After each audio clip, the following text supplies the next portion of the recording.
दोस्तों, वक्फ संशोधन एक्ट पर सुप्रीम कोर्ट में सुनवाई शुरू हो चुकी है। हमने आपको पहले ही लाइव होकर के बताया कि किस तरीके से कपिल सिब्बल लगातार इस पूरे मामले पर अपनी बात रख रहे हैं और लगातार इस मुद्दे पर जो है सीजेआई और कपिल सिब्बल के बीच में बहस जारी है। कपिल सिब्बल दलील पर दलील दे रहे हैं और chief justice of India Sanjeev Khanna और एक और जज की बेंच इस पूरे मामले को सुन रही है।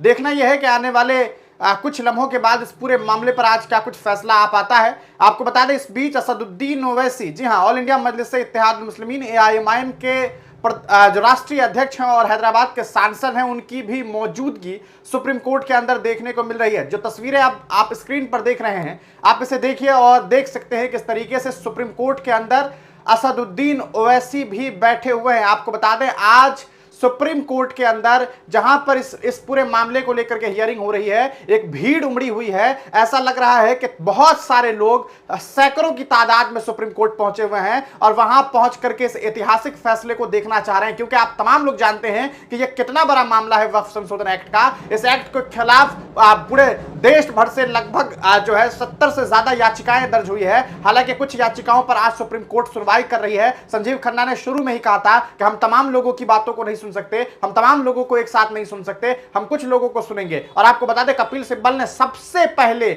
पहली दलील जो दी वह यह कि आखिरकार भारतीय संविधान के आर्टिकल 25 और 26 के अंदर जो देश का लेजिस्लेशन है वो हस्तक्षेप क्यों कर रहा है, पार्लियामेंट इस चीज के ऊपर जो है कहीं ना कहीं इस चीज के साथ खिलवाड़ क्यों कर रहा है। अगर आप 25 और 26 को देखेंगे तो ये सीधे तौर पर भारत की आवाम को जो धार्मिक आजादी दी गई है उस पर है। आपको अपने धर्म को किस तरीके से प्रोपोगेट करना है, कैसे आपको अपने धर्म की बात रखनी है, कैसे आप अपने धर्म के शरीयत को मानेंगे, अपने धार्मिक लॉ को मानेंगे। इस पूरे मामले पर कपिल सिब्बल ने सुप्रीम कोर्ट में कह दिया है कि सर देख लीजिए, यह मामला है और इस मामले में सरकार जो हस्तक्षेप कर रही है यह किसी भी तरीके से मुनासिब नहीं है। वक्फ बाय यूजर के मुद्दे को उठाया उन्होंने, साथ ही साथ उन्होंने कहा कि भैया वक्फ के मामलात में अब आप डिस्ट्रिक्ट के कलेक्टर से और डेजिग्नेटेड ऑफिसर, कौन है डेजिग्नेटेड ऑफिसर, इनका अभी तक समझ नहीं आ रहा और ये ऑफिसर अब तय करेंगे कि कौन सी जमीन जो है, कौन सी मिल्कियत वक्फ की है और कौन सी सरकार की है। आप कागज मांगेंगे। और सीजीआई ने भी खुद यूनियन जो सॉलिसिटर है, यूनियन सॉलिसिटर है general solicitor general of India जो है तुषार मेहता, उनको उन्होंने कहा, सीजीआई ने कहा कि आप बताइए कि क्या अब आप इनसे 400 साल 500 साल पुरानी कागजात मांगेंगे। तो कहीं ना कहीं एक बेहतरीन तरीके से अब इस सदन में कार्रवाई हो रही है। देखना यह है कि क्या मुसलमानों को वो हक मिल पाता है जिस हक की उम्मीद के साथ सुप्रीम कोर्ट पर तमाम लोगों की निगाहें हैं, उन तमाम लोगों की जिनका संविधान पर यकीन है, जिन्हें लगता है कि संविधान को कहीं ना कहीं अगर कोई सही तरीके से बचा सकता है, हिफाजत कर सकता है, तो वह सुप्रीम कोर्ट है। और यही वजह है कि सुप्रीम कोर्ट से सबको बहुत उम्मीदें हैं, तमाम लोगों की निगाहें हैं। खुद असदुद्दीन ओवैसी वहां मौजूद है और इसके अलावा कई और मेंबर ऑफ पार्लियामेंट की वहां मौजूदगी की खबर सामने आ रही है।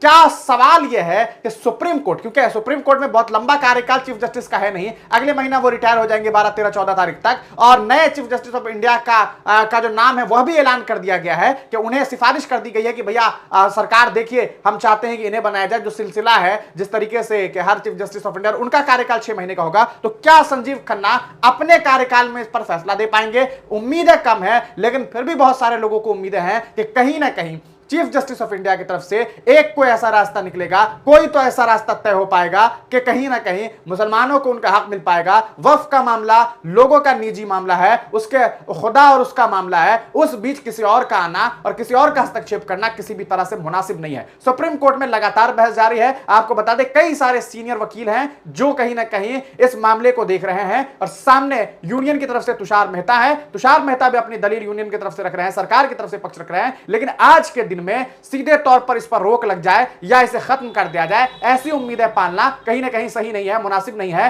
क्योंकि सुप्रीम कोर्ट में आपको बता दें, बीजेपी सरकार ने अपने 4 स्टेट से बात रखवा दी, असम गवर्नमेंट ने, इसके अलावा राजस्थान ने, महाराष्ट्र ने और छत्तीसगढ़ सरकार ने जाकर के कहा है कि भैया यह कानून सही है, इसे आप नहीं हटाइए, इसे रहने दीजिए, इसे लागू करिए, इसे कहिए जो भी याचिकाएं हैं उसे हटा दीजिए। और साथ ही साथ सरकार ने अपने उस पावर का इस्तेमाल किया है कि आप हमारा पक्ष सुने हुए बगैर फैसला नहीं दे सकते। तो अब देखना यह आने वाले वक्त में क्या तस्वीरें सामने आती है। आपको क्या उम्मीदें हैं, क्या कपिल सिब्बल और तमाम जो वकील हैं उनकी दलीलों पर सुप्रीम कोर्ट के chief justice of India Sanjay Khanna अपनी नजर डालेंगे और इस मामले पर राहत भरी कुछ खबर देंगे, या फिर मुसलमानों को एक बड़ा झटका लगने वाला है? अगर झटका लगता है तो मिल्ली तंजीमें खासकर all India Muslim personal law board क्या स्टैंड लेती है, यह वक्त बताएगा। आपका इस पर क्या सारे ख्याल है, अपनी राय कमेंट सेक्शन में जरूर दीजिएगा।